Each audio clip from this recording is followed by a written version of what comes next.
우리 오늘 최 목사님 이렇게 또 예배 드리는 데서 이렇게 갑자기 아파서 그런 것을 보면서 제가 옛날에 좀 생각이 났습니다. 옛날에 그 장천에 우리 교회가 있을 때에 그때에 제가 장천교회 온 지 얼마 안 돼가지고 갑자기 설교를 하는데 배가 아프더라고요. 그래서 도무지 못 견디고 잠깐 제가 밖에 나갔다 와서 설교하겠습니다. 그리고 그때 마당에 우물이 있었는데 거기서 좀 토하고 그런 다음에 와서 다시 설교를 했던 기억이 납니다. 우리 김 권사님 도무지 기억이 안 나죠? 예, 그랬던 적이 있어서 우리 최 목사님 멀쩡하게 다시 돌아오시는 거 보니까 좀 옛날 생각이 나기도 했습니다. 아까 시간을 많이 주셔서 감사합니다. 또 생각을 해보니까 우리 백 집사님 오늘 기도하시는데 보니까 전에도 기도하시는데 조금 준비해서 하신 것 같은데 이번에는 아주 용감하게 준비 안 하시고 하신 것 같은데 아주 기도 아주 잘 하셨습니다. 그야말로 제가 볼 때는 아이스 브레이크 하셨다 이렇게 생각이 드는데 감사를 드립니다. 아까 말씀을 드린 대로 이제 우리 이 큐티 교재 우리 화요일 날 할 것을 본문을 이렇게 잠시 잡아보았습니다. 그러나 갑자기 원고를 다 작성을 할 수 없고 지난번처럼 찾아보니까 한 15년 전에 드렸던 원고가 있어서 그래서 그걸 그때는 이렇게 직접 타이핑을 안 하고 손으로 쓴 것인데 그래서 옛날 걸 이렇게 들고 왔습니다만은 조금 각색을 하도록 하겠습니다. 자, 오늘 본문은 여러분들 너무나도 잘 아시는 그런 본문입니다. 우리 부자 청년 이야기죠. 그래서 잘 아시기 때문에 일일이 내용에 대해서는 설명을 드리지는 않겠습니다. 오늘 본문의 주제가 있다면 핵심 단어가 있다고 한다면 그것은 영생 또 구원 이렇게 이야기를 할 수 있겠습니다. 그럼 질문을 드려봅니다. 여러분들 구원 받으셨습니까? 예. 학생들, 우리 청년들 구원 받았어요?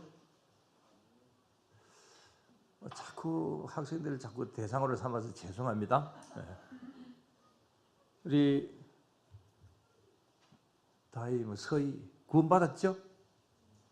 네. 웃는 거 보니까 이해고. 하지에 구원 받았죠? 하승식이는 아니지? 예, 다 구원 받았습니다. 예. 그런데 이 구원에 대한 어떤 확신이 얼마나 있느냐? 먼저 여러분들 도표를 한번 보시기 바랍니다. 갑자기 인터넷을 한번 검색을 해보니까 여기 1919년도에 2년 전에 이렇게 조사를 했던 것이 남아 있더라고요. 그래서 금방 한번 뽑아와 봤습니다. 자, 여러분들 한번 보시기 바랍니다. 맨 위에 것은 이 기독교 외의 다른 종교나 가르침에도 진리가 있다. 없다라고 하는 것인데 곧 넘어가고요. 기독교 외의 다른 종교나 가르침에도 구원이 있다. 이 부분에 있어서 다 믿는 사람을 대상으로 해서 했습니다.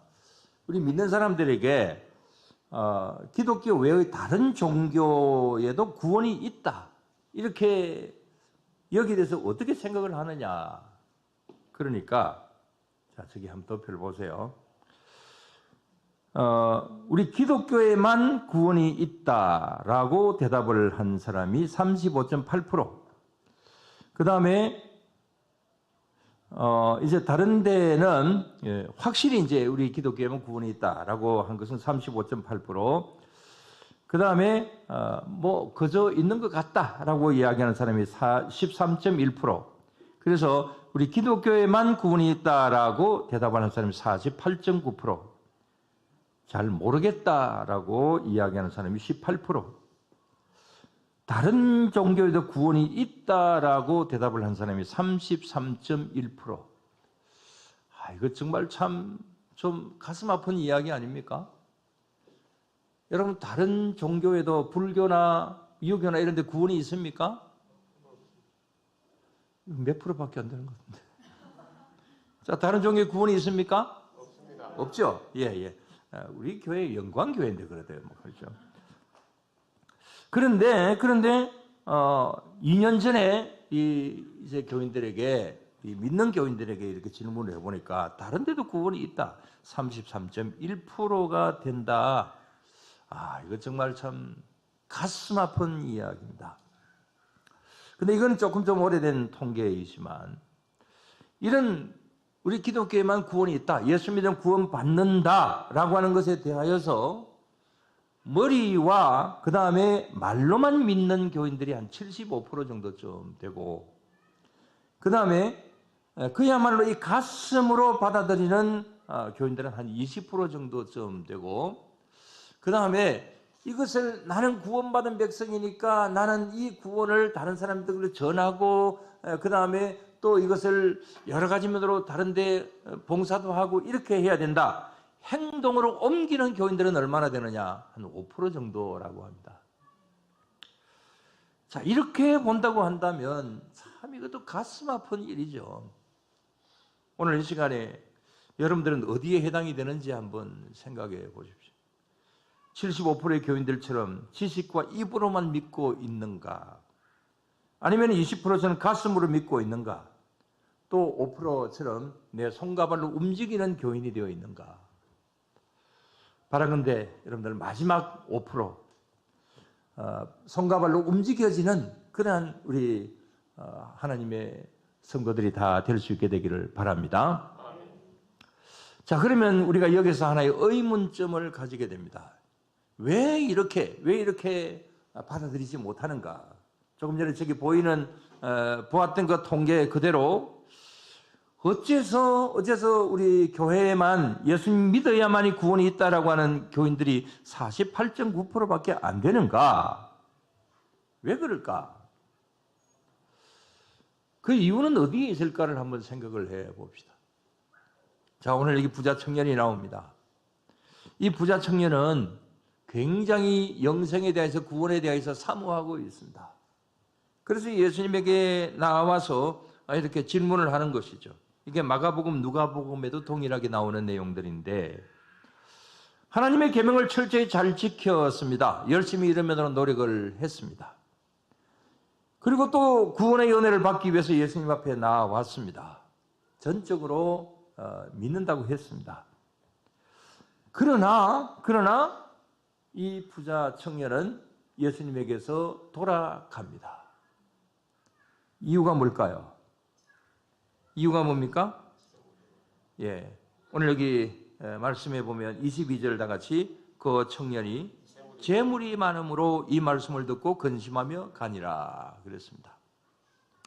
물론 예수님께서 말씀하신 것이 내 소유를 다 팔아서 가난한 자들을 다 주고 나를 따르라 이렇게 말씀을 하셨기 때문에 그래서 내 전 재산을 다 팔아서 다 그렇게 구제하고 나면 나는 어떻게 하고 이런 어떤 생각이 있기 때문에 따르지 않았다라고도 볼 수도 있습니다만은 그러나 사실 예수님은 이 말씀을 하신 것은 다 팔았으면 어떻게 하나 이런 어떤 말씀이라기보다도 이 청년이 어느 정도 결단력이 있느냐 이 구원에 대한 어떤 그러한 각오가 어느 정도 있느냐라고 하는 것을 사실은 한번 시험해 보기 위해서 말씀을 하신 것이기도 하죠.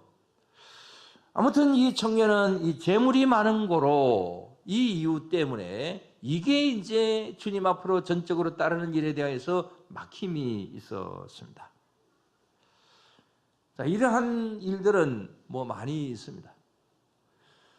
또 다른 어떤 이유들 때문에 예수님을 전적으로 따르지 못하는 그런 경우들도 많이 있죠. 자, 마태복음 13장에 보면은 4가지 밭이 나옵니다. 가시떨기 밭이 나옵니다. 가시떨기는 뭐라 그랬습니까? 염려와 재리라고 그랬습니다. 그 다음에 또 어떤 밭이 나옵니까? 길가밭이 나오고 돌밭이 나오고 그러죠. 그래서 여러 가지 장애물이 있기 때문에 복음의 씨앗을 이렇게 키우지를 못하고 여기 이 부자 청년은 또 이런 면으로 이제 자신의 그 구원에 대한 어떤 열망은 있으나 주님 앞에 나오지 못하는 그런 가운데 있는 것을 볼 수가 있습니다. 자, 이런 면으로 보면 여기에 있는 이 부자 청년처럼 여러 가지 마음속에 이런 장애 요소 이런 것이 우리들에게 있을 수가 있는 것이죠. 물론 여기에 이 재물이 많다고 해서 다 그런 것은 아닙니다. 이번에 저희 뭐 사위가 구역을 맡은 구역이 강남 구역을 맡았다고 하더라고요. 그래서 강남 그렇잖아요. 그래서 뭐 하여튼 간에 뭐 부자들이 많이 사는 그 동네를 이제 맡았는데 많은 이야기를 들어보면 거기에 사는 사람들, 믿음 좋은 사람들 굉장히 많대요. 아무튼 그런 사람들은 뭐 믿음 좋고 그 다음에 또 사회적인 지위 높고 그 다음에 또 뭐 재물도 많고 그런 사람이 믿음도 좋고 하면 그야말로 금상첨화인 거죠. 여러분들도 그렇게 될 수 있게 되기를 바랍니다. 부자 되시기를 바랍니다. 부자 되셔가지고 정말 이런 면으로 여러 가지로 영적으로도 갖추어지고 육신적으로도 갖추어지고 그러면 그거 뭐 얼마나 좋겠어요. 김정지 집사님 부자 되세요. 이제 사업 시작하지만 그러나 이제 아주 창대하게 되어서 그래서 정말 여러 가지 면으로 하나님 앞에 쓰임 받는 그런 귀한 김정식 앞으로 뭐 장로님도 앞으로 뭐 될 수도 있겠죠. 네. 자 이렇게 여러 가지 면으로 갖추어져서 믿으면 얼마나 좋겠어요. 그러나 갖추어진 그것 자체가 나의 믿음을 가로막는다고 한다면 그건 아닌 거지. 그래서 가장 중요한 것은 뭐냐? 우리가 영생을 얻는 거, 구원받는 거, 그게 1순위다. 이 사실을 여러분들 믿으시기를 바랍니다. 제가 몇 주 전에요, 1,500만 원짜리 만년필을 가지고 글을 써봤어요. 이 손을 가지고 1,500만 원짜리 만년필을 제가 만졌다니까요. 나중에 내 손 한번 만져보세요. 근데 그 만년필이 금으로 만든 것이더라고요. 그래서 이거 들어보니까 굉장히 무거워요. 그래서 야, 이런 걸 왜 들고 다니냐 이렇게 이제 이야기했는데 그걸 써보니까 잉크가 손에 묻더라고요. 그래서 1,500만 원짜리 만년필도 잉크가 묻더라. 그건 또 한 색밖에 안 나와요. 저는 이게 4색 볼펜을 가지고 다니는데. 하여튼 그 분은 누구라고 제가 이야기 안 하겠습니다만은 시계하고 그 다음에 이 만년필을 굉장히 이제 이 애호가해요. 그 시계가 얼마짜리인지 아느냐? 이게 몇 천만 원짜리라고 그러더라고요. 아이고 겨우 내가 10몇만 원짜리 시계 차고 다니는 사람하고 상대가 되겠어요. 근데 그 이야기가 그런 아주 비싼 시계지만은 하루에 1분씩 넣었대요. 그래서 매일 맞춘다고 합니다. 그건 어디 뭐 그린위치 천문대에 맞추어서 그런지 모르지만 아주 외제니까 그래서 그런지 모르지만 하여튼간에 고가이면 고가일수록 그 시계가 뭐 좀 그렇다고 이야기를 합디다마는 1분 넣는 시계 뭐 차는 것보다도 그냥 잘 맞는 시계 차는 것이 가장 좋을 수도 있겠죠. 내가 왜 이런 이야기 합니까? 아무튼 간에 뭐 세상에 이제 눈에 보이는 좋은 것 이것이 반드시 다 좋은 것만은 아니다. 가장 1순위는 뭐다고 그래요? 영생이다. 오늘 여기 있는 이 부자 청년이 돌아간 이유가 바로 막혀지는 그것 때문에 영생의 길을 찾지 못하고 있다. 이런 점이 참 안타까운 점입니다.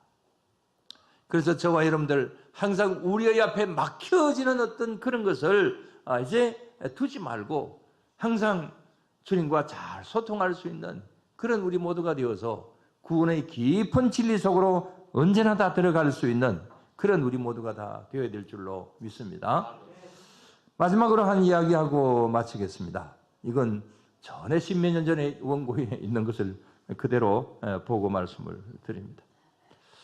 어떤 사람이 아주 가난한 이제 이 농부였는데 어떤 친척이 이제 이 집을 다니러 갔습니다. 아주 가난해요.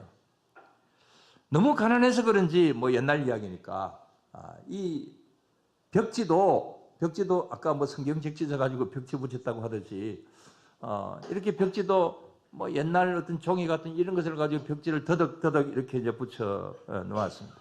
뭐 신문지, 비료종이, 헌책 뭐 이런 거 가지고 이제 이 벽에다가 붙여 놓았는데, 뭐 옛날 뭐 제가 어렸을 때도 역시 마찬가지로 그렇게 벽지를 그런 것을 가지고 붙였던 것을 기억이 납니다. 근데 이게 친척이 갔는데 이 친척이 그 벽에 붙여진 종이 하나를 보다가 깜짝 놀랐습니다. 왜냐하면 그 종이에는 이 가난한 이 친척 앞으로 일금 2억을 유산으로 남긴다라고 하는 유언장이 거기에 있었기 때문입니다. 그러나 이 사람은 글을 몰라요. 그래서 그게 유언장인지도 모르고 거기 이제 붙여놨던 거죠. 그래서 이제 이 친척이 놀래가지고 이게 웬 거냐고. 그랬더니 이 사람이 하는 이야기가 얼마 전에 어떤 노 신사가 집 앞에 길을 가다가 갑자기 이렇게 복통을 일으켜서 뭐 쓰러져 버렸습니다. 그래서 방 안으로 모셔다가 간호도 해주고 그 다음에 또 멀리 의사도 불러가지고 이렇게 이제 치료를 해 주었는데, 뭐 옛날이니까 뭐 병원도 가까이 없고 그러니까 아마 동네 의사분이겠죠. 근데 몇 시간 후에 이 노신사가 죽었습니다. 근데 죽기 전에 떨리는 손으로 당신 정말 고맙다고, 그래서 글을 하나 써놓고 이거 당신 하라고 이렇게 이제 줬다는 거예요. 근데 이 사람이 아까 뭐라 그랬어요? 글을 모른다고 했죠. 그래서 그래도 그 노 신사가 죽어가면서 준 거니까 벽에다가 붙여놓은 거예요. 근데 뭐 자신은 글을 모르니까 이제 그랬는데 이제 친척, 글을 아는 친척이 와가지고 이걸 보니까 여기 2억이라고 하는 돈을, 그때 그 당시에 뭐 2억 같으면 굉장히 큰 돈이잖아요. 그래서 2억이라고 하는 돈을 당신에게 물려준다. 이렇게 유언장을 그렇게 써놓은 것이죠. 자, 이게 알고 모르고의 차이지만 여기는 이 사람은 이렇게 귀중한 어떤 2억이라고 하는 어떤 그런 돈의 가치가 있는 유언장인지도 모르고 그걸 이제 붙여놓고 있었다. 제가 이 이야기를 왜 드리느냐 하면 그때 그 당시에 이제 제가 10몇 년 전에 설교를 그렇게 했더라고요. 그래서 지금도 다시 한 말씀을 드립니다. 여러분, 우리는 아주 귀한 것을 가지고 있습니다. 우리는 예수 그리스도를 믿음으로 말미암아 구원받은 하나님의 백성이 되었습니다. 세상에 그 어떤 것보다도 가장 귀한, 가장 가치 있는 것을 저와 여러분들이 가지고 있습니다. 그러나 가지고 있으면서도 가치를 별로 몰라요. 아까 구원받은 은혜에 대하여서 이 은혜를 갖기 위해서 손과 발로 움직이는 사람은 한 5% 정도밖에 안 된다. 이건 뭐 전의 이야기지만 요즘은 뭐 그게 더 떨어졌을 수도 있습니다. 이렇게 귀한 것을 우리가 가지고 있으면서도 그러나 여기에 대한 어떤 감격을 우리가 모르고 살아가고 또 세상적인 여러 가지 일들 때문에 그래서 우리가 예수 믿는 어떤 이런 가치에 대하여서 잊어버리고 살 때가 많다라고 하는 거죠. 여러분, 우리는 벽에다가 예수님 믿는 믿음으로 말미암아 우리가 구원을 받았다라고 하는 것이 벽에다가 붙여져 있습니다. 그러나 우리는 그 귀한 가치를 사실은 우리가 모르고 살아갈 때가 많이 있습니다.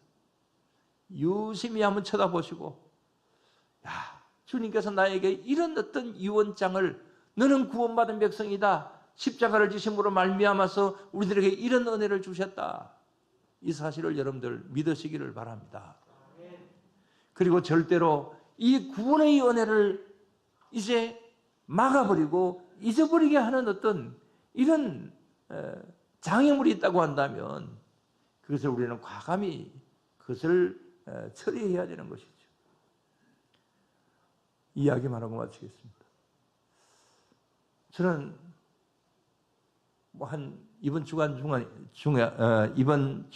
동안에 이런저런 여러 가지 이야기를 들으면서 지금 이제 정치권에서 정치하는 많은 사람들의 비난을 받고 있는 그런 사람들 가운데서 예수님 열심히 믿는 사람이다. 그런 이야기 들었습니다. 바로 많은 사람들이 손가락질을 하는 그 사람이 얼마나 교회에서 열심히 믿는 사람인지 모른다. 그게 한 사람, 두 사람이 아니에요. 그래서 아이고 그 사람은 예수 안 믿었으면 좋겠는데 마음속으로 그래도 믿어야죠. 그래서 마음속에 생각이 되기를 정말 예수님 열심히 믿는 사람인데 그래서 술과 담배도 안 하고 뭐 열심으로 믿는 사람인데 왜 모양은 그럴까?